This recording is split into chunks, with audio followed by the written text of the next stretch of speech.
നിങ്ങൾ കല്യാണമൊക്കെ കഴിഞ്ഞ് ഭാര്യയും ഭർത്താക്കന്മാരായിട്ടോ ജീവിക്കുന്ന ഒരാളാണെന്നുണ്ടെങ്കിൽ ഞാൻ പറയുന്ന കാര്യങ്ങൾ ചെറുതായിട്ടൊന്നിങ്ങനെ ആലോചിച്ച് നോക്കുക. മനസ്സിരുത്തി സമാധാനത്തോടു കൂടി ഒന്ന് ചിന്തിക്കുക.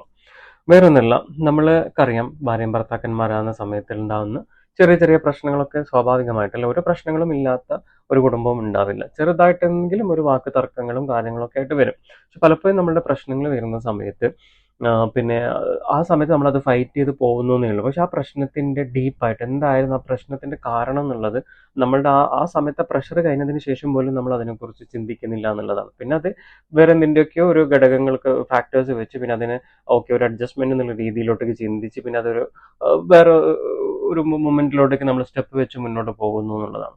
അപ്പോഴും അവിടെ ഉണ്ടായ പ്രശ്നം എന്താണെന്നുള്ളതിനെ കുറിച്ച് പലപ്പോഴും അങ്ങോട്ടും ഇങ്ങോട്ടും കറക്റ്റായിട്ട് അറിയുന്നുണ്ടാവില്ല. നല്ലൊരു ഓപ്പൺ കമ്മ്യൂണിക്കേഷൻ വരുന്നില്ല എന്നുള്ളതാണ്.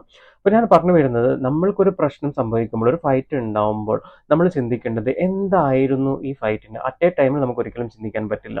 നമ്മളുടെ ഒരു മാനസികാവസ്ഥ അങ്ങനെ ആയിരിക്കില്ല. നമ്മൾ അത്രയും പ്രഷറിൽ നിൽക്കാനുണ്ടാവും.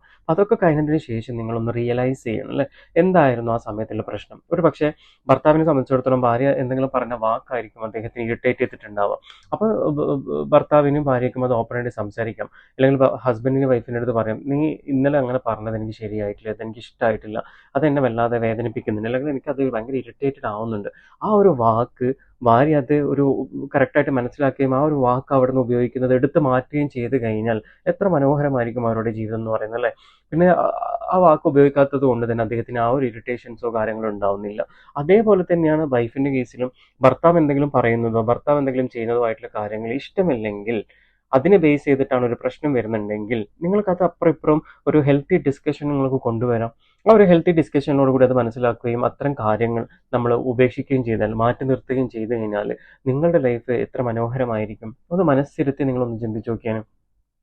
അല്ലാതെ നമ്മൾ എപ്പോഴും ചെയ്യുന്ന ഒരു പരിപാടി എന്ന് വെച്ച് കഴിഞ്ഞാൽ അങ്ങനെ ആയിരിക്കും, ഇങ്ങനെ ആയിരിക്കും, അതുകൊണ്ടായിരിക്കും, ഇത് ചെയ്തതായിരിക്കും, അവര് അങ്ങനെ പറഞ്ഞത് കൊണ്ടായിരിക്കും, ഇവരിങ്ങനെ പറഞ്ഞത് കൊണ്ടായിരിക്കും, എല്ലാം ഒരു ആയിരിക്കും ആയിരിക്കും ആയിരിക്കും എന്നുള്ളൊരു ചിന്തകളാണ് അല്ലേ. അതൊരു നെഗറ്റീവ് ഇമ്പാക്റ്റഡ് ചിന്തകൾ തന്നെയാണ്.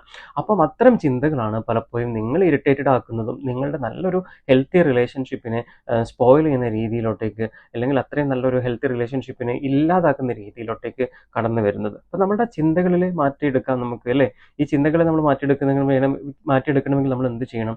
നമ്മൾ ഓപ്പൺ കമ്മ്യൂണിക്കേഷൻസ് കൊണ്ടുവരിക, ഒരു ഹെൽത്തി ഡിസ്കഷൻസ് കൊണ്ടുവരിക. നല്ലൊരു ഫൈറ്റൊക്കെ കഴിഞ്ഞതിന് ശേഷം അത് റിയലൈസ് ചെയ്യുക, എന്തായിരുന്നു എൻ്റെ പ്രശ്നം, എന്താണ് ഞാൻ ഇങ്ങനെ സംഭവിച്ചത് അല്ലേ. ഇങ്ങനെയൊക്കെ നിങ്ങൾ ചെറിയൊരു മാറ്റം നിങ്ങളുടെ ജീവിതത്തിൽ കൊണ്ടുവന്നു കഴിഞ്ഞാൽ നിങ്ങളുടെ ഒരു കപ്പിൾ ലൈഫ് എന്ന് പറയുന്നത്, ഒരു ഫാമിലി ലൈഫ് എന്ന് പറയുന്നത് അത്രയും മനോഹരമായിട്ട് മുന്നോട്ട് കൊണ്ടുപോകാൻ വേണ്ടി സാധിക്കുന്നതായിരിക്കും. നിങ്ങളുടെ സ്വന്തം